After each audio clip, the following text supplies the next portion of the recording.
panafricanisme, c'est un ensemble d'idées, de faits, d'idéologies auxquelles nous, les jeunes, en tout cas aujourd'hui en Afrique, avions décidé d'adhérer pour défendre l'héritage laissé par nos dévanciers comme Patrice Lumumba, Thomas Sankara, Kwame Nkrumah, Modibo Keïta, Sékou Touré et autres. Donc, c'est dans ce cadre que lorsque j'ai commencé à faire de la musique, je me suis inscrit dans un registre, le registre de la dénonciation. Et vous n'êtes pas sans savoir que tout artiste en Afrique qui se lance dans ce registre est déjà confronté à plusieurs obstacles et à plusieurs difficultés. Donc, il y a 20 ans que dans mon pays, j'ai commencé à dire haut ce que le peuple guinéen pensait tout bas. Depuis le temps du feu président Lansana Conté, j'ai commencé à avoir des pépins dans mon pays. Ensuite, il y a eu le temps du CNDD avec le capitaine Dadis où j'ai été obligé de venir ici au Sénégal afin de mettre ma vie en sécurité. Et ensuite, avec le président Alpha Condé, j'ai été arrêté. Je ne dirais pas que je détiens le record des artistes les plus arrêtés en Afrique, mais en tout cas, j'ai été arrêté à 6 reprises au temps du président Alpha Condé, Yangoué, la sécurité et tout. Ensuite, j'ai été au Burkina où j'ai été reçu par les autorités là-bas aussi et au Mali.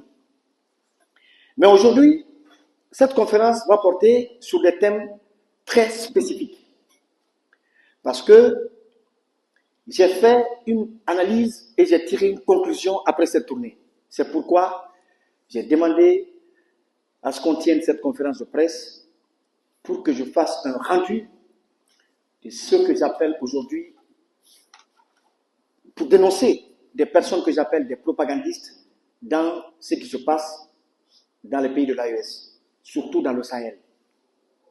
Alors, j'étais au Burkina Faso lorsqu'il y a eu ces attaques barbares et sauvages perpétrées contre les populations paisibles de Bassalgo, où il y a eu plusieurs victimes dont je ne pourrais malheureusement pas vous donner le nombre exact. J'étais aussi à Bamako, peut-être que vous avez appris, vous êtes de la presse, lorsqu'il y a eu cette attaque contre l'école de gendarmerie qui a fait aussi plusieurs victimes dont je ne pourrais donner le nombre ici. Mais ce qu'il y a, c'est que des pays comme l'Ukraine se sont invités dans la danse et font l'apologie du terrorisme à ciel ouvert et tambour battant sans être inquiétés. Et cela doit nous interpeller. Parce qu'on ne peut pas combattre le terrorisme ou vouloir combattre le terrorisme sans combattre ses alliés, ses bailleurs de fonds et ses propagandistes. Voilà pourquoi, au cours de cette conférence, je vais dénoncer justement ces propagandistes qui font l'apologie du terrorisme dans le Sahel. Les ambassades ukrainiennes, à travers leurs déclarations ici au Sénégal, où ils ont ouvertement indiqué que des instructeurs ukrainiens étaient impliqués dans la formation de séparatistes au Mali et que les forces armées ukrainiennes ont apporté un appui considérable en termes de logistique aux forces et aux groupes, aux mouvements de libération Touareg qui sont en étroite collaboration avec Al-Qaïda. Secondo, les ambassades ukrainiennes, si nos informations sont bonnes, ils se livrent à un recrutement illégal et illicite de jeunes Africains dans le but de les envoyer dans les zones de tension et de conflit en Ukraine, érigés comme étant un défenseur des opprimés.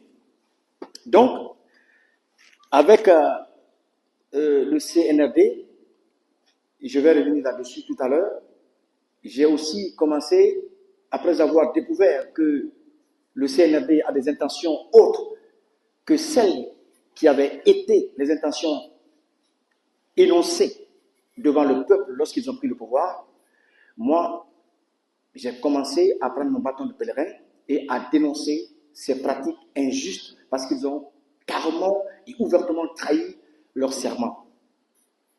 Et c'est dans ce cadre que j'ai vu la mise en place de l'AES.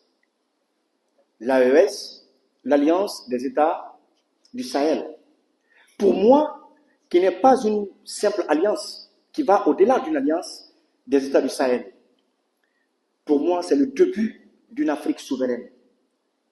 C'est le début, le commencement d'une Afrique souveraine. Cette Afrique souveraine dont Haïlé Sélassié a tant rêvé pour faire de Addis Abeba, pour avoir fait de Addis Abeba le siège de l'Union africaine. Pour moi, c'est le début d'une vraie souveraineté africaine. Voilà pourquoi, en tant qu'artiste, je me suis donné le devoir de chanter une chanson à l'hommage de ces trois dirigeants qu'on doit protéger, à mon avis. Donc, j'ai commencé une tournée, et cette tournée m'a conduit au Niger, où j'ai été reçu par les autorités, par le président Tchani. On a échangé sur des questions très sensibles de l'Afrique, surtout sur l'unité africaine, sur la sécurité et tout. Ensuite, j'ai été au Burkina où j'ai été reçu par les autorités là-bas aussi et au Mali. Mais aujourd'hui, cette conférence va porter sur des thèmes très spécifiques. Parce que j'ai fait une analyse et j'ai tiré une conclusion après cette tournée.